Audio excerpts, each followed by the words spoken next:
My take on doctors sometimes is kind of negative because I feel like some doctors are also kind of lazy. And number knows lazy. Today I have a doctor's appointment. I was kind of hesitant on talking about it because A, I didn't want to be judged, and I also knew I was going to get like a lot of advice, which I love, but so many people have said, oh, it's probably this, it's probably that, it's probably that, and they're like all different, and then that makes me worried as well because I've been so worried that now I feel like, oh my God, wonder if the doctor's never going to be able to like pinpoint what's wrong, because a lot of people said doctors can be wrong. And I hate saying that because like I've said that before and someone pointed out to me that it's like insulting to say that. Of course doctors can be wrong, especially if you're not honest with them. Although it is true, but I do feel bad saying it because doctors have very hard jobs. I personally can't even imagine. But I will definitely keep you guys updated. So we are on our way to my appointment, and I was in so much of a hurry that I didn't lint my shirt, and now I'm mad about it. But I was trying my hardest not to pee today. The things that she decides to put effort to are really wild. Because this is so crazy. Like, why am I like this? Because of my appointment. What? And I don't pee a lot in one day, let's be honest. Oh my God, this is so bad. The doctor's gonna be like, why do you have so much fur on your shirt? It's whatevs. Yeah.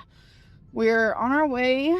I'm a little bit nervous. I don't know why, because I pretty much know exactly what's gonna happen. Psychic Lynn, Dr. Lynn. I have to go back on antibiotics. So that's a fun little situation. And I'm just hoping that this works. And if it doesn't, I don't really know. I'm getting this crazy idea that maybe they didn't work because you didn't take them as prescribed. I honestly don't know. Becky's just eating. Is that orange chicken? Roast chicken. Roast chicken and rice. Y'all already ate. That's literally our life right now. And after this, are we gonna go get my medicine after this, or are you wanting to get it tomorrow? Girl, you're the sick one. You're the one that should be trying to get better as soon as possible. You're like, I don't know if they're gonna work, but then you being like, all right, we're gonna go get it tomorrow. What's up to you, babe? Well, I'm supposed to take it twice a day. Maybe I should, because I want to take it when I first wake up. If you want to take it when you first wake up, you need to have it when you wake up. That means you have to get it tonight. And then at night. So I might just start taking it tomorrow. So I guess we can get it today. Oof. I just want to go home. I'm exhausted, like, and I feel like defeated. But it's whatever. When life hands you lemons. So I just took a 2-hour nap. But did she go get the medicine? Ah, the suspense just killing me. I just haven't been sleeping well due to like pain from my bladder infection, and yeah, it kind of felt good to take a nap, to be honest. I haven't taken one in a while. And I've been doing a lot of cleaning, organizing, as you guys have seen. I've gotten rid of so much stuff. It's like spring cleaning, but in the beginning of winter. Like, I have actually talked to some people close to me, and I have gotten messages from viewers, hi, ready to do a little eat with me, regarding my bladder infection and how something worse could be wrong. So maybe I need a third opinion. You know, looking in retrospective, we can see in hindsight that she had a bladder infection that wouldn't go away, but now we know how she showered and how she wiped for so long, and it makes sense why it wouldn't go away. And her trying to get a third opinion, girl, the doctors are not the problem here. Because I have seen 2 doctors, and they've both said bladder infections, which totally fine. They can 100% be absolutely correct. But I am willing to pay the money to see a third doctor. So tomorrow, I'm going to be calling, and I'm going to make me another appointment with someone who's a little bit farther away than the people that I see now. I'm focusing on my health. I've been losing weight. Right. I'm trying to mentally get in like a better spot, and I have been. I have an appointment with my psychiatrist coming up, and it's like this whole thing with my bladder or my kidneys or like whatever's going on has definitely put me in a bad mind frame. And if I see this third doctor and they tell me literally the same thing as the other two doctors, then I'm just going to accept it because I feel like that's all I can really do. The fact that the people closest to me are saying, we're worried and you should maybe see someone else, definitely puts my mind in a perspective of maybe I should. My take on doctors sometimes is kind of negative because I feel like some doctors are also kind of lazy, because I still remember when I knew I had gallstones. Psychic Lynn, Dr. Lynn. And they told me to go to this doctor. They thought it was something else and they wouldn't do any tests on me. And I'm like, no, my homie, I have gallstones. And they wouldn't believe me. They wouldn't do the test. They sent me home without doing the tests. And then a couple months later, it just kept getting worse and worse. And I was like, literally, I'm not leaving this place until you give me a test. And they gave me a test and I was right. I just feel like doctors need to be a little more careful. Anyways, we were watching Netflix. There's like some new show, Degrassi or whatever. Degrassi, times were good and we didn't even know it. Destiny's like, oh, I gotta go to the bathroom. And she was sitting on the toilet and all of a sudden she said her abdomen was hurting really bad. And like, she was like literally in agony, like grunting in agony. My first thought was gallstones. Dr. Lynn? Because that's what happens to me. Like my abdomen hurts so freaking bad. And it also goes to my back. So I asked her, does your back hurt? And she said no at first. Sorry, I'm trying to catch my breath because I just had to change my clothes really quickly because we're actually going to go to the hospital. But she said no at first, that it didn't hurt in her back. And then it traveled to her back. And normally when she's like in pain, she likes to take a hot shower or like a hot bath, mainly a shower. And while she was in there, she was like grunting and groaning. And I'm like, baby, you should probably go to the hospital. I kept telling her, you know, you should go to the hospital, blah, blah. She's like, no, blah, blah. Because it costs money to go to the hospital. Then, all of a sudden, she was just puking all in the shower, like hardcore puking. So, we're going to the hospital because that's not normal. It's not? I'm worried. I'm sure they're probably going to take like blood work and they're probably going to think gallstones too. Dr. Lynn's diagnosis. Oh, it's freezing. Does it still hurt right now? It's right here. Okay, so when we got to the hospital, there was literally not a single soul. I'm saying a single soul, not one. The doctors and nurses were vampires. And so when we got there, we were called pretty quickly, went to the back pretty quickly, blah, blah, blah. But you guys know how it goes when you go to the hospital. Like, you literally talk to like 7 people before you talk to the actual doctor. And whatever, I was cool with that. Cool. But when they were trying to give, Destiny was trying to give blood, like, the guy had to use, like, an ear flashlight to find her vein. Like, he was just creeping me out. He was, like, some old man. And just that whole thing literally took about 20 minutes just to find her vein. Like, it's really not that hard. I'm just being honest. Dr. Lynn could have done it way faster, just being honest. And after we, like, told a million people, like, a new person would walk in and they'd be like, so why are you here? She'd explain to them, I just got done puking, my abdomen hurts, blah, blah, blah. And bam, blames it on acid reflux. Like, literally, I can go there for my hair falling out, or I can have an itchy eyeball and it's like gooped up with like green goo, or my pinky fell off and they blame it on acid reflux. I mean, that's just what they do because they're lazy. Like, I'm going to explain everything that happened at the doctor's today. And last time I went to the doctor and I shared what happened, there were a lot of people who called me a liar. So just to get that out right now, there is no lying in this video, no exaggerating. This is my true story of what happened today. Girl, giving a disclaimer that you're not lying doesn't do what you think it does. I know I'm gonna get a lot of questions if I just upload a video that says, hey, I went to the doctor, and then that was that.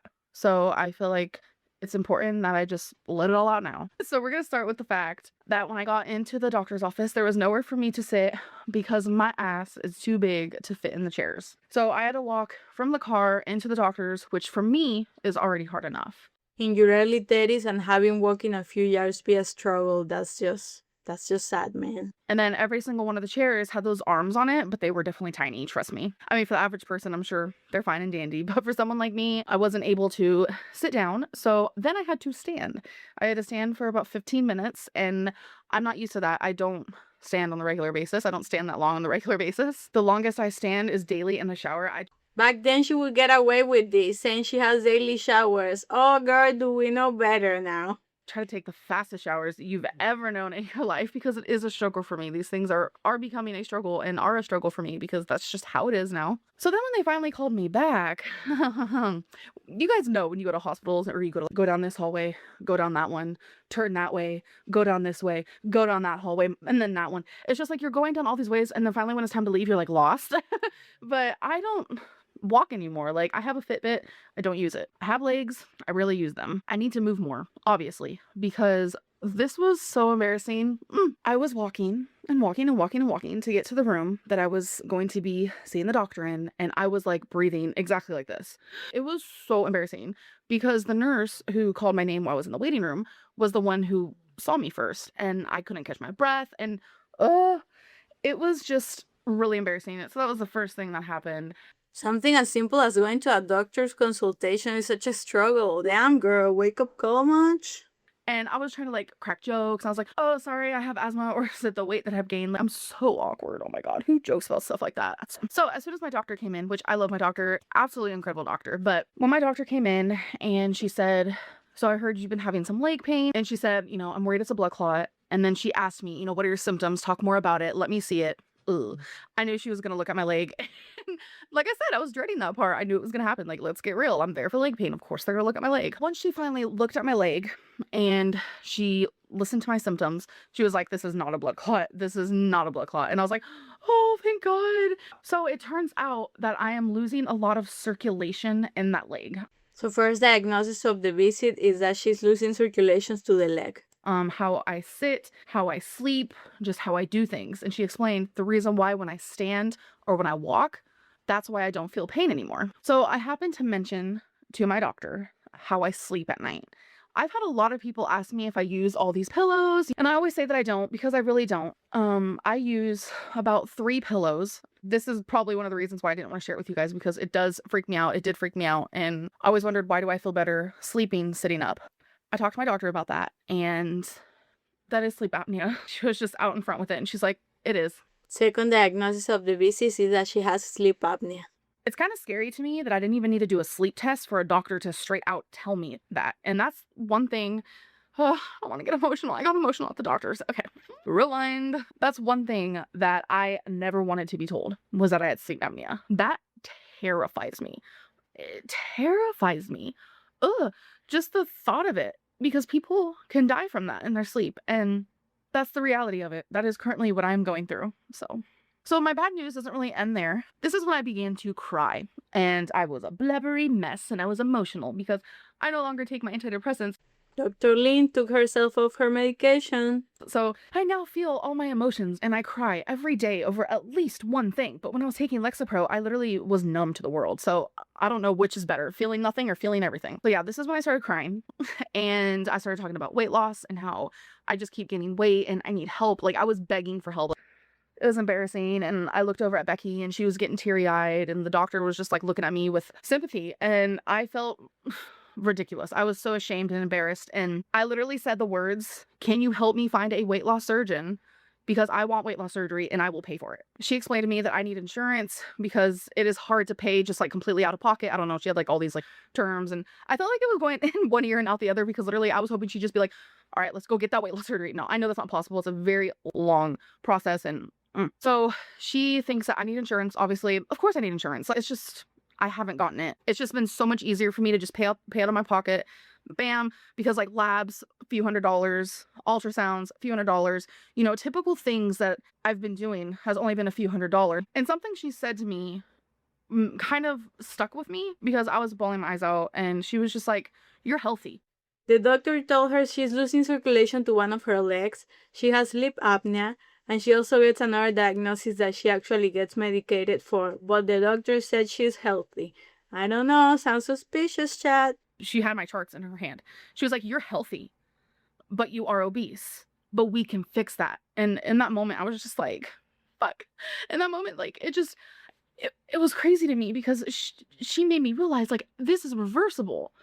And before anything crazy happens to me, we need to reverse this. We need to fix this. Girl, who's we? And I feel like I am one of the lucky ones because there are people my size, people smaller than me, people who are at a healthy weight, who are unhealthy and who have horrible problems. And I'm just like grateful that my body is trying to fight as hard as possible. So this is another bad news, which with the sleep apnea and then what I'm about to tell you guys probably doesn't seem like I'm healthy. And I got my blood pressure taken today while after I was done walking, while I was huffing and puffing, and it was elevated. So I guess I can't really say that that's technically bad news because it's always been like that. It's always been just the teensy tiniest elevated. And today I was diagnosed a high blood pressure medicine, which for me was pretty eye-opening. It just made me realize that this doctor cares. This doctor is there for me. My blood pressure wasn't any higher than it normally has been.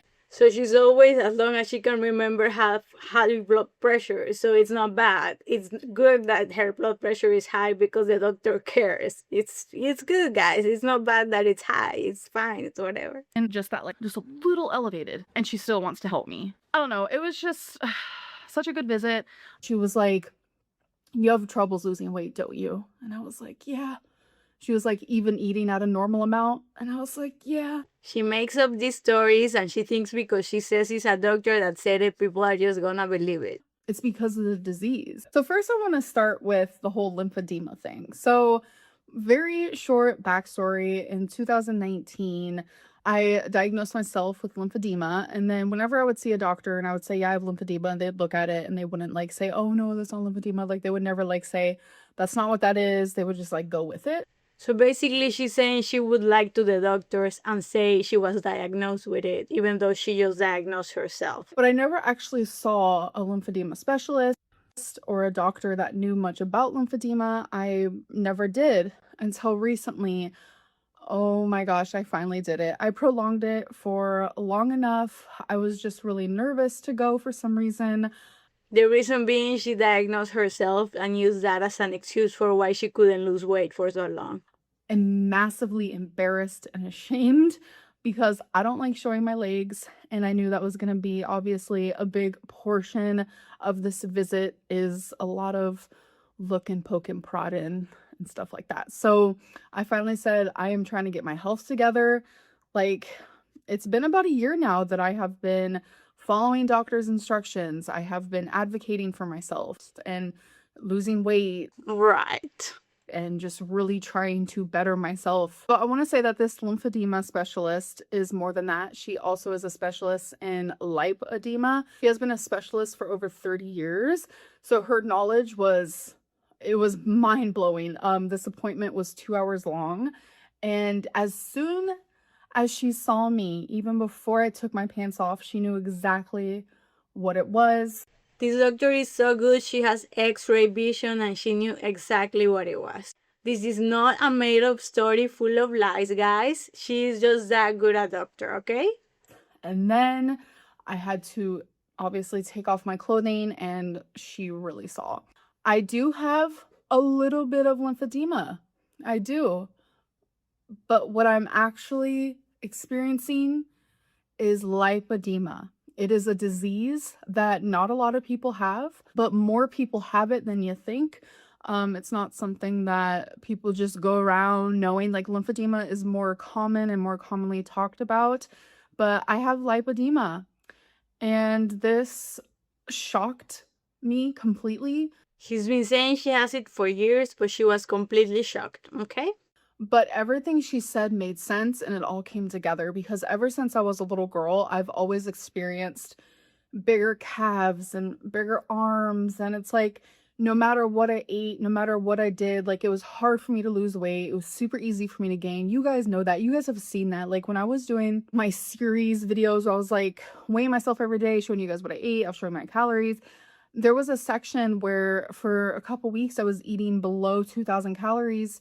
And I was not losing weight. And you guys were calling me a liar. How absolutely dare you? You guys were saying that I was lying and I was binging off a camera and I was so frustrated because I was weighing myself daily for that series as well.